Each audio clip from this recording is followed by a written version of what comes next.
What is up, everybody? This is just here bringing the brand new video today. We're going to be talking about the new Chemical Beast cards and what I've been kind of messing around with and how I think the deck could be very easily played.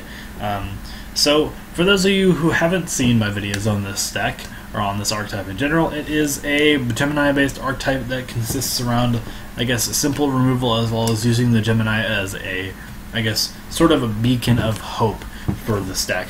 And it kind of is, and in some ways it allows you to go into some crazy stuff. It allows you to do a lot of crazy shenanigans, and some of their effects are really, really amazing.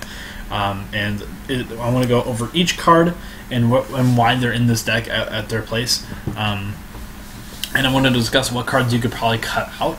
I decided to do I decided to take every single card, every single Chemical Beast, and just put it at 3 in the deck, except for the Xyz Monster, which I decided to put at 2 because I don't think you should run more than that in anything unless it's really, really good.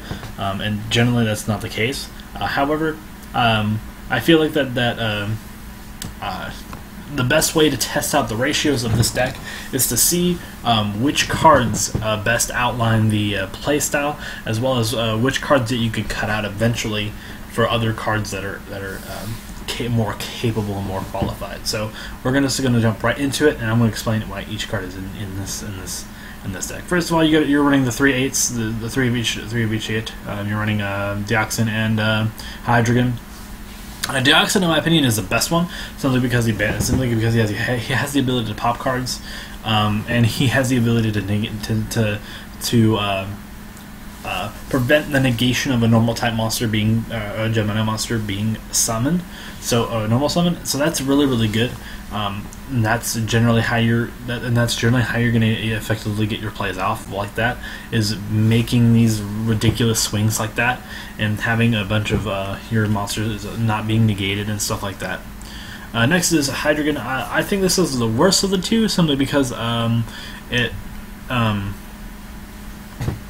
it's very conditional, simply because when you normal summon you have to normal summon a Gemini monster, not except this guy, and it gains 500 attack defense. That's fine, but there's not going to be very many situations where that's actually prevalent and where it's actually decent.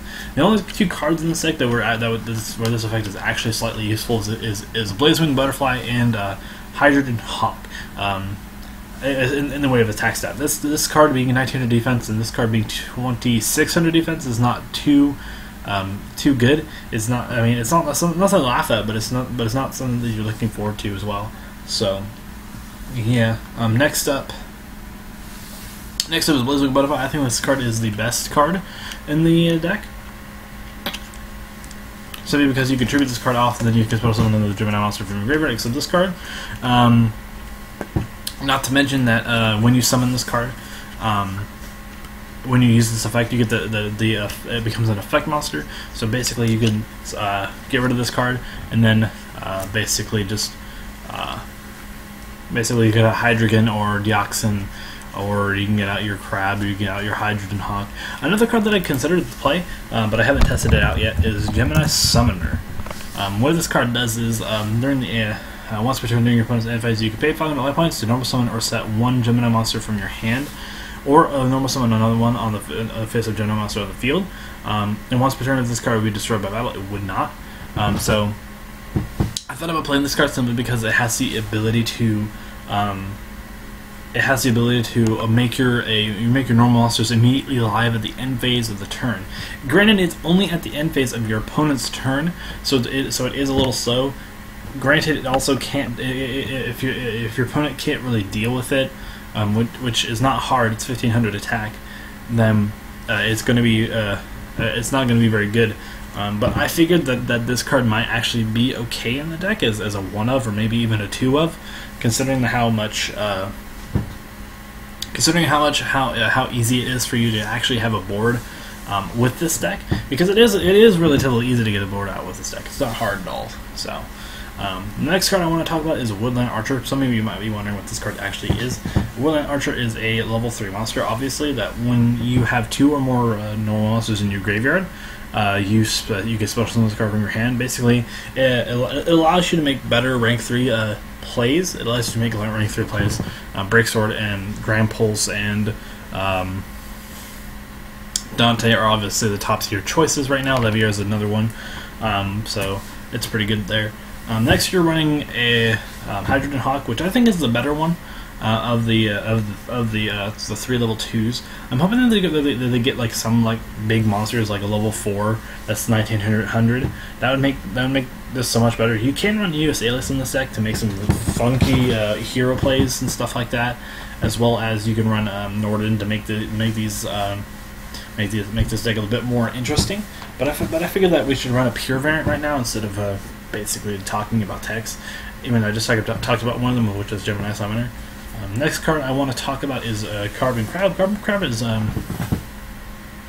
at first when I reviewed this card, I thought it was relatively good. I thought I had a bit high expectation of this card, but now I come to the realization that this card is not that great.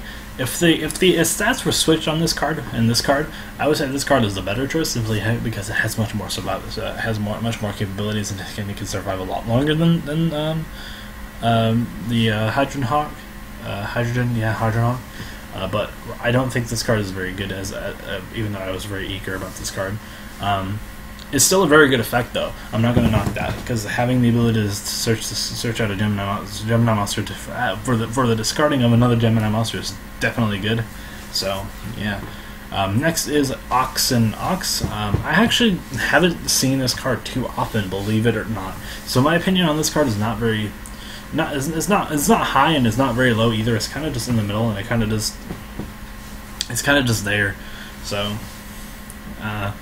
Raigeki, obvious. 3 trade-ins, since you're running the 3 level 8s, you might as well. This card can be a bit dead sometimes if you don't open up at the level 8s, which is very possible, and it can happen.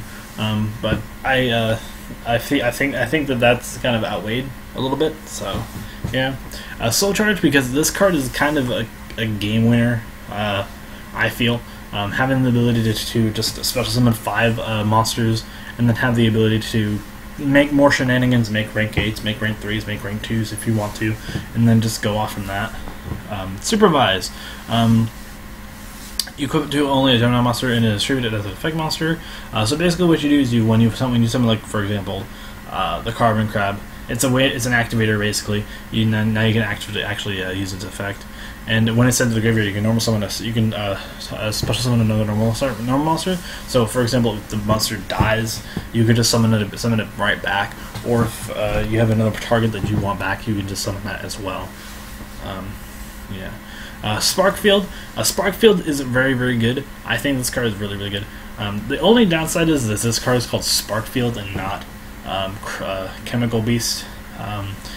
Chemical Field or Chemical Beast Field or something like that, or Field of the Chemical Beast or something along those lines, because that means if they ever get a card that says search out a Chemical Beast card, they can't search this out, because now you have to run the cards like Terraforming and all that stuff, and that's not very good. Terraforming is really, really bad, but having the ability to summon your level 5 or higher Gemini monsters without attributing, which is really good on its own. If you ever want to have other Gemini monsters in your arsenal other than Deoxys and Hydrogen, it's fine.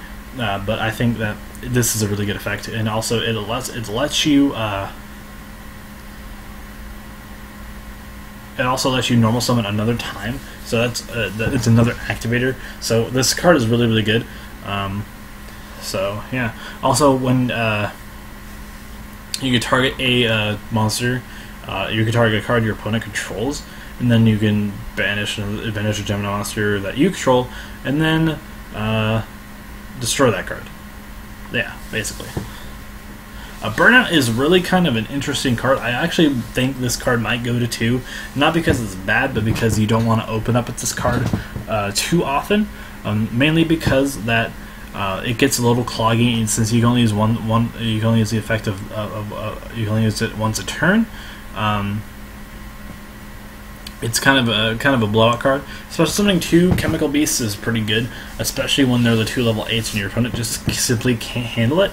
And then you just go into like Tachyon, Galaxy, Thunder, and Dragon or something like that. So Call of the Hunt is simply because you can use this as a way to activate cards. You can play this card and then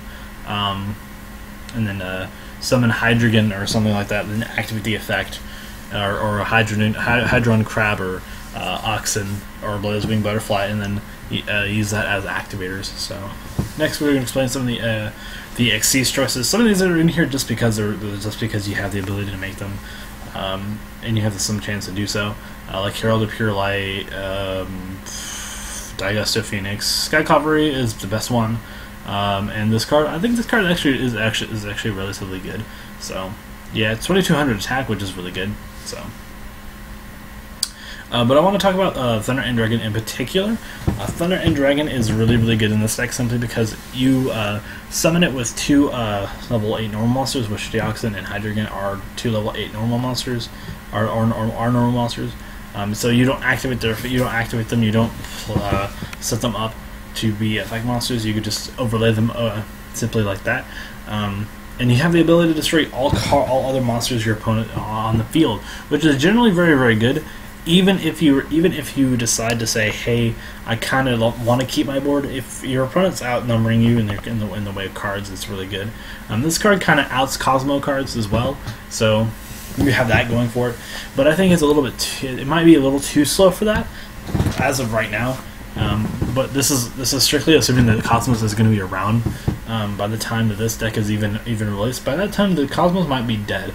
I'm not going to speculate anything about them hitting Cosmos or anything like that, but just for the sheer fact that Cosmos might not exist in the near future, as intact at least, is something that I want to prepare for. Because if Invasion of Venom is teaching me anything, is that we're gonna receive a very slow format relatively soon.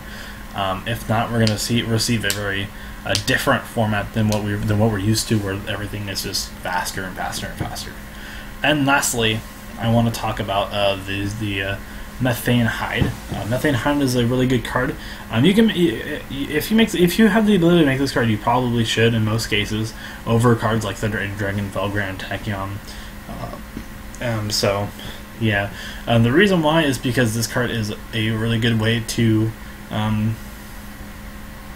not only protect your